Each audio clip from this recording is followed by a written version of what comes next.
Alors c'est des films qui ont un but éducatif et pédagogique dans un premier temps, parce que c'est pas des films originaux dans la mesure où c'est ni le réalisateur ni le scénariste qui vient avec un projet. Donc c'est des films de commande entre guillemets, mais c'est avant tout pour répondre à un fait important dans la société française. Voilà. On fait beaucoup de documentation, beaucoup de recherches, parce que vraiment on cherche à casser les clichés déjà d'une part, à essayer d'être le plus proche de la réalité, et puis avoir des personnages qu'on pourrait croiser dans la rue tous les jours, voilà. Et avec Thomas, on s'est dit, c'est peut-être pas mal d'en faire 2 au lieu de 3 pour avoir un peu plus de choses à raconter cette année. Donc là, on est en train de faire les essais de caméra en fait ce matin. Donc Anna, la première assistante, Maxime, le deuxième assistant, ils sont en train en fait de tester la caméra, les optiques.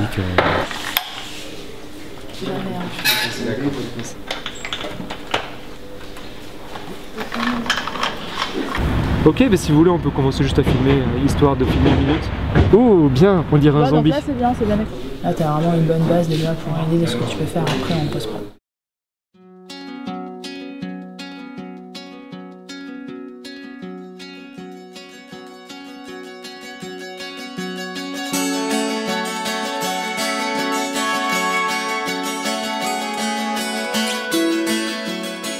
Par le plan sur le carré, comme ça. C'est ça, d'accord. Et après on fait donc le contre-champ sur le taurine. Et après on fera les façades et puis quand on la suit dans la rue. Voilà.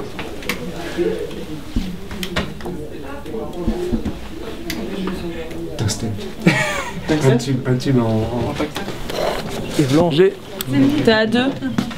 De 2 Ils vont le mettre, il dit que le kino est prêt. Merci monsieur Yvon. Et ben on dit qu'on va y aller. Ouais. Et action.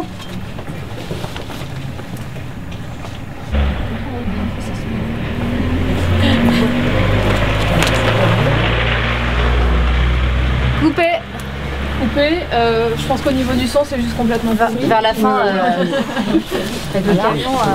Ce qui m'a plu dans le projet, c'était que c'était l'histoire d'une femme seule qui devait se battre seule et qui avait tout de même vraiment une grande dignité dans ce qu'elle faisait, et que c'était quelque chose qui n'était pas du tout misérabiliste, pas du tout condescendant, et donc justement de traiter cette histoire-là vraiment proche de ce personnage et de façon tout à fait humaine et avec respect, quoi.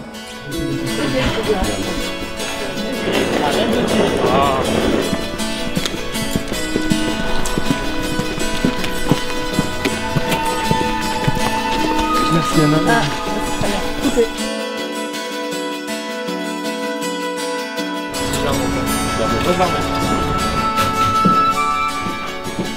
Ok. Je vais essayer d'allumer les quelques ampoules qui sont là-haut, qui vont un petit peu éclairer la scène.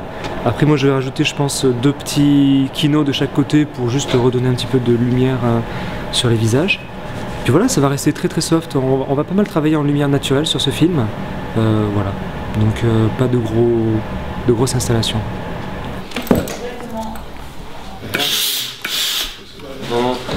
Ce qui est très drôle, c'est que la région où sortait. je pense que c'est Bueno. Pour le regard. Encore on va lancer le ou pas? Le regard il est sur A ou bien il est sur Alors oui, le regard il est sur A. D'accord. Allez, on fait un point et puis on va y aller.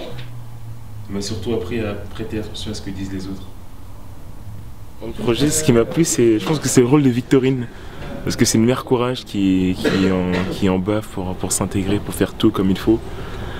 Et malgré le fait qu'il lui manque une petite base, mais c'est rien parce que quand on veut, on peut, et elle le prouve.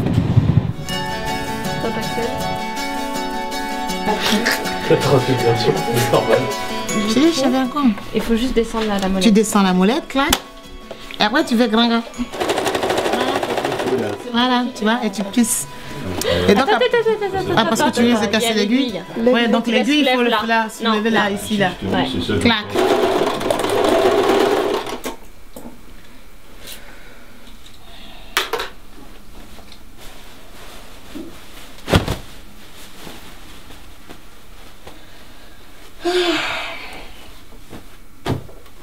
Coupé. C'est coupé.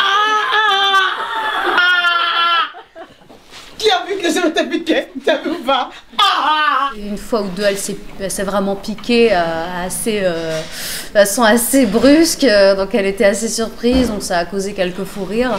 Et puis oui, elle savait pas du tout, elle était censée vraiment être une couturière professionnelle, donc bon, nous étant sur le plateau, on voyait très bien qu'elle faisait un peu au hasard, et donc c'était assez drôle parce que après au final le pauvre bout de tissu qu'on a utilisé comme modèle était complètement massacré, donc c'était assez marrant.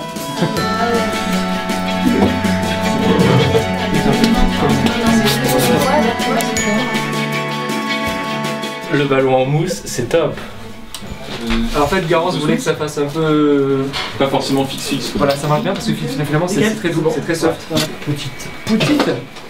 Juste, au lieu de dire c'est toujours au bon moment, dis c'est toujours intéressant. D'accord. Comme ça justifie plus le fait que lui demandait d'écrire. D'accord. Ouvre ses portes aux parents. Et c'est moi qui suis responsable de ce programme. Vous pourrez apprendre à lire, madame.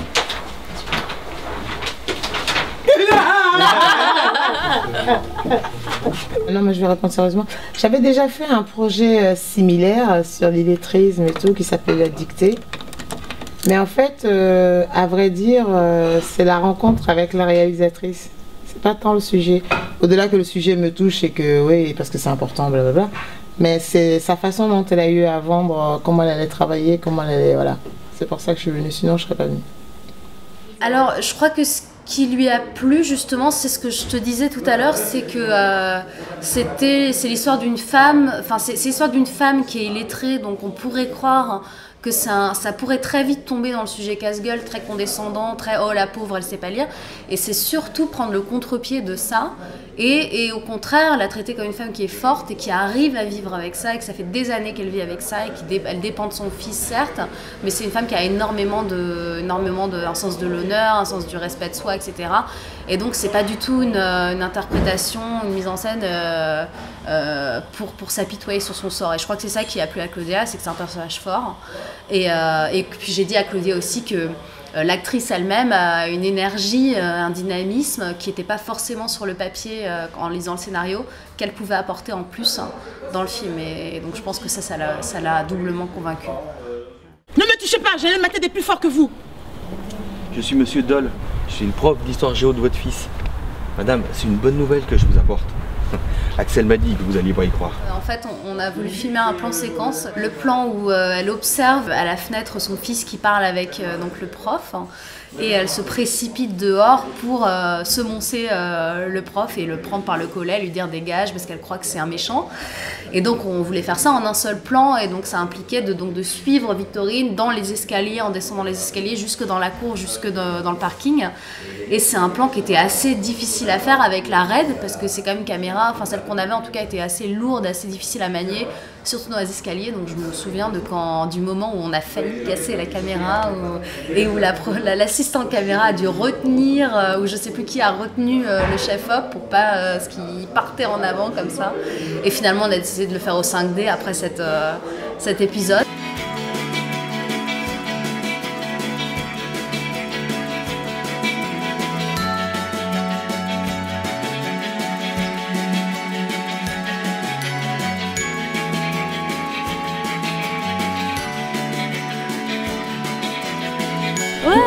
On a fait le plan séquence, c'est trop bien.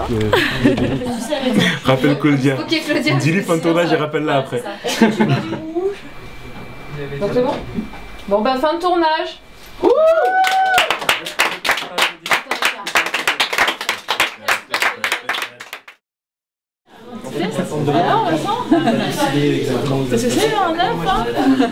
Alors, ouais, le diable, là, qui peut le régler?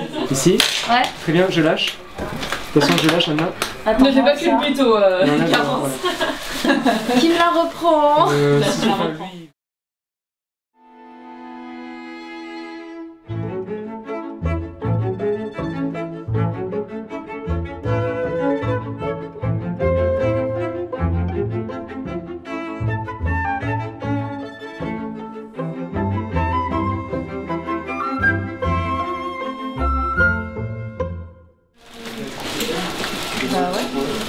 Le dernier s'appelle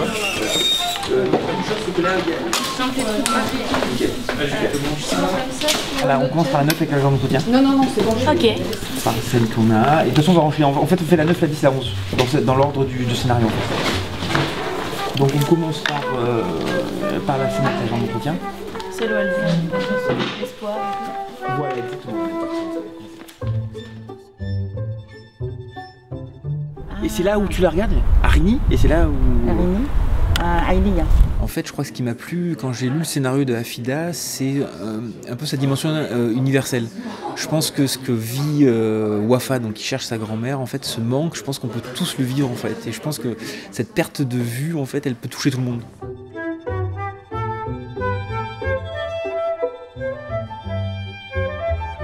C'est la seule trace que tu as de ta grand-mère, quoi. On vient de parler de ta grand-mère, c'est la seule trace que tu as. Et c'est à partir de là que j'ai envie de la retrouver. Voilà. Action. Tu tournes vers Wafa pour en lui disant tu me diras si... Oui, si Francine, si je parle trop. Ton grand-père, il a arrêté. Il a allumé la télé. Moi, je m'arrête. Tu commences à marcher. Et en fait, la séquence 10, on va la faire, vous êtes sortis, il y a le travelling qui va vous suivre. Ouais. Et en fait, c'est Farid qui va arriver derrière vous. Voilà, quand il y a à ce moment-là, mesdemoiselles. D'accord. Tu vois que tu essaies de rattraper mesdemoiselles. Et à ce moment-là, ça sera beaucoup mieux en fait. On refait une mécanique. Ce qui m'intéressait dans le scénario, c'est aussi la possibilité de beaucoup travailler avec les comédiens. Parce qu'il y a beaucoup de rôles. Donc les deux rôles principaux, les deux filles. Il y avait le personnage de Farid, qui a été joué par Saïd Amadis, qui est juste une rencontre extraordinaire sur le tournage. Il y avait beaucoup de petits rôles où je pouvais travailler avec les comédiens que j'aime beaucoup, avec qui j'aime travailler. Et ça, j'adore ça en fait. Ok, on le refait tout de suite. Attention. Action.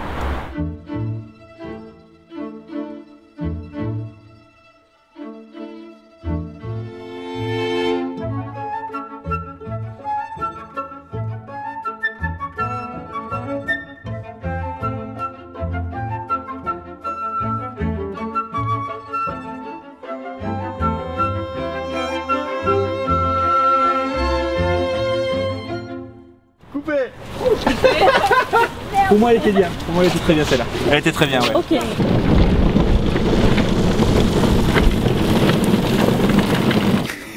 Ce qui me fait le plus rire, en fait, c'est Thomas. Thomas Bigot, qui était le chef machinot, qui, on a fait 16 travelling dans le week-end.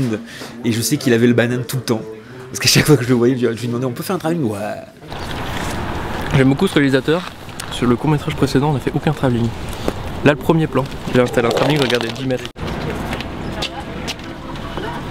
Mademoiselle, mademoiselle.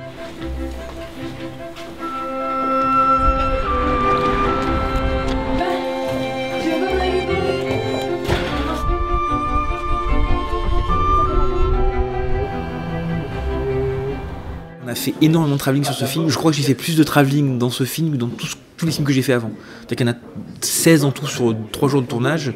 Mais je pense qu'il n'y en a aucun qui tape à l'œil en fait. Je pense que chacun a une petite signification et un petit quelque chose qui rajoute quelque chose de vraiment visuel en fait, vraiment cinéma.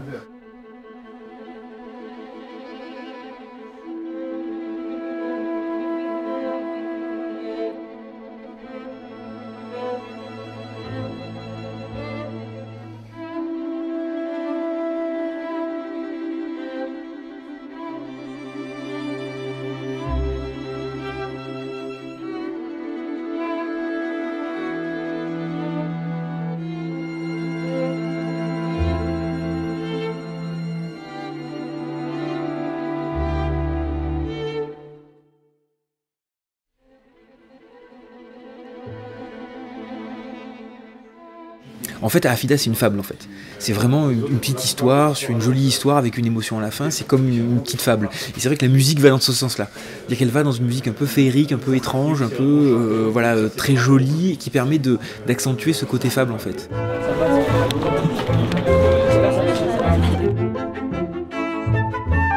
Qu'est-ce que tu as fait?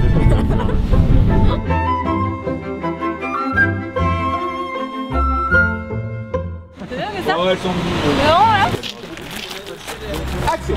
Hop hop hop hop oh. La visite c'est terminé là. On va revenir demain matin à 9h. Je veux juste savoir si ma grand-mère est bien là. Pas sûr. Sinon, boulevard Voltaire, il y avait autant de bagnoles. Hein. Attention! On le fait maintenant avant le camion poubelle ou pas? Non, il est à 50 mètres.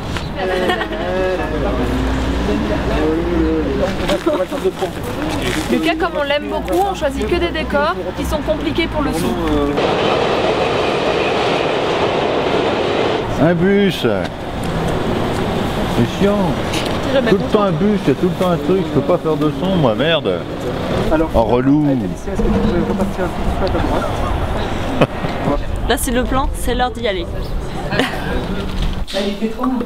Coupé, elle était excellente la dernière, c'est bon. C'est une fin de tournage. Attends,